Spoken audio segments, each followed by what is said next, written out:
എല്ലാവർക്കും വീഡിയോയിലേക്ക് സ്വാഗതം. അപ്പോൾ നമ്മൾ ഇന്ന് വന്നിട്ടുള്ളത് തലശ്ശേരി മാഹി ബൈപ്പാസിൻ്റെ കുറച്ച് കാഴ്ചകളൊക്കെ അടങ്ങുന്ന ഒരു കുഞ്ഞു വീഡിയോ ആയിട്ടാണ്.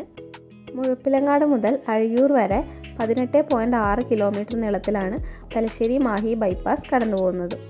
മുഴപ്പിലങ്ങാട് ഈ കാണിച്ച സ്ഥലത്താണ് ബൈപ്പാസിൻ്റെ തുടക്കം എന്ന് പറയുന്നത്. അവിടെ ഏകദേശം പണിയൊക്കെ റെഡി ആയിട്ടുണ്ട്. സർവീസ് റോഡിലൂടെയാണ് നമ്മളിപ്പോൾ പോയിക്കൊണ്ടിരിക്കുന്നത്. അപ്പോൾ ഇത് എത്തി നിൽക്കുന്നത് അഞ്ചരക്കണ്ടി പുഴക്ക് കുറുകെയുള്ള പാലത്തിലാണ്. അപ്പോൾ ഇതിലൂടെയാണ് ഇപ്പോൾ ബൈപ്പാസ് കടന്നു പോയിക്കൊണ്ടിരിക്കുന്നത്. ഇപ്പോൾ ഈ പച്ച നിറത്തിൽ കാണുന്നത് നമ്മൾ പെട്ടെന്ന് കാണുമ്പോൾ പുല്ല് വിരിച്ചാന്നൊക്കെ തോന്നും, പക്ഷേ അല്ല, ഇത് പച്ച പെയിൻ്റ് അടിച്ചാണ്. അടിയിൽ പാലത്തിൻ്റെ തൂണുകൾ കാണാം. അതുപോലെ ഈ പാലത്തിൽ കയറി കഴിഞ്ഞാൽ സർവീസ് റോഡുകളില്ല. അതുകൊണ്ട് തന്നെ പാലത്തിന് തൊട്ട് മുന്നേ വണ്ടി വെച്ചിട്ടാണ് ഇതിനുള്ളിലേക്ക് നടന്ന് കാണാൻ വേണ്ടിയിട്ടാണ് നമുക്ക് കയറാൻ പറ്റുക. അതുകൊണ്ട് തന്നെ വണ്ടിയിൽ പോയിട്ട് ബൈപ്പാസ് റോഡ് ഇതിലൂടെ ഇപ്പോൾ ഷൂട്ട് ചെയ്യാൻ പറ്റില്ല, കാരണം വണ്ടികളൊന്നും കടത്തി വിടുന്നില്ല. അതുകൊണ്ട് തിരിച്ചു പോയി വണ്ടി എടുത്ത് സർവീസ് റോഡിലൂടെ പോയിട്ട് വേണം അടുത്ത ഭാഗം ഷൂട്ട് ചെയ്യാൻ. 2 ദിവസമായിട്ട് എടുത്ത വീഡിയോ ആണ് നമ്മൾ ഈ ബൈപ്പാസിൻ്റെ. അപ്പോൾ നമ്മൾ ബാക്കി ഭാഗത്തേക്ക് പോയിക്കൊണ്ടിരിക്കുകയാണ്. സർവീസ് റോഡിൻ്റെ പണിയും കുറേയൊക്കെ സ്ഥലങ്ങളിൽ നല്ലോണം കവർ ചെയ്തിട്ടുണ്ട്. കുറച്ച് സ്ഥലങ്ങളിലൊക്കെ പണിയെടുത്ത് വരുന്നതേ ഉള്ളൂ.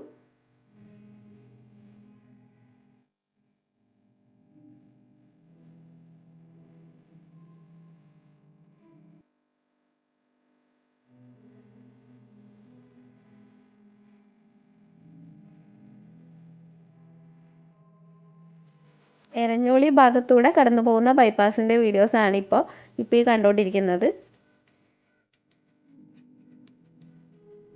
ഇവിടെ അത്യാവശ്യം എല്ലാ പണികളും കഴിഞ്ഞിട്ടാണുള്ളത്.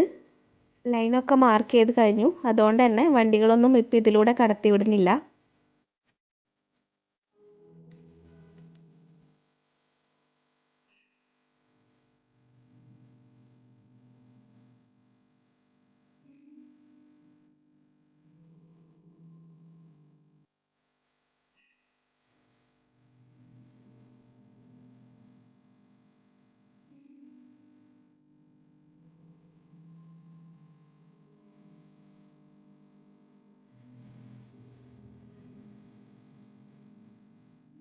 ചില സ്ഥലങ്ങളിൽ സർവീസ് റോഡ് ഇതേപോലെ ബൈപ്പാസ് റോഡിനെക്കാളും താഴ്ന്നിട്ടും അതുപോലെ ചില സ്ഥലങ്ങളിൽ ഉയരത്തിലും ആണ് ഉള്ളത്.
തലശ്ശേരി ബൈപ്പാസിൻ്റെ ടോൾ അടക്കാനുള്ള ടോൾ പ്ലാസയാണ് ഇപ്പോൾ കണ്ടുകൊണ്ടിരിക്കുന്നത്.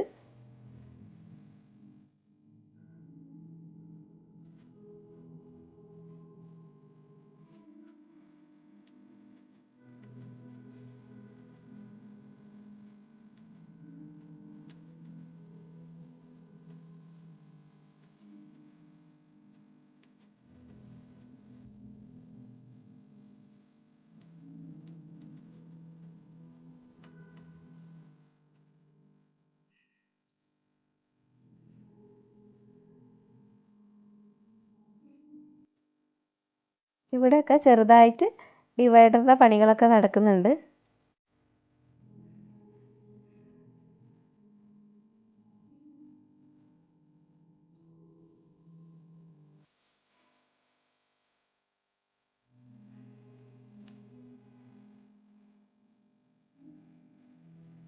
സർവീസ് റോഡ് വഴി ബൈപ്പാസിൻ്റെ സ്റ്റാർട്ടിംഗ് പോയിന്റ് തന്നെയാണ് ഇപ്പോൾ തിരിച്ചെത്തിയിട്ടുള്ളത്. അപ്പോൾ വീഡിയോ ഇഷ്ടമായിട്ടുണ്ടെങ്കിൽ ലൈക്ക് ചെയ്യുക. അതുപോലെ നിങ്ങളുടെ അഭിപ്രായങ്ങൾ കമൻറ്റ് സെക്ഷനിൽ അറിയിക്കുക. അതുപോലെ ചാനൽ ഇനിയും ആരെങ്കിലും സബ്സ്ക്രൈബ് ചെയ്യാത്തതുണ്ടെങ്കിൽ ഒന്ന് സബ്സ്ക്രൈബ് കൂടെ ചെയ്യുക. താങ്ക്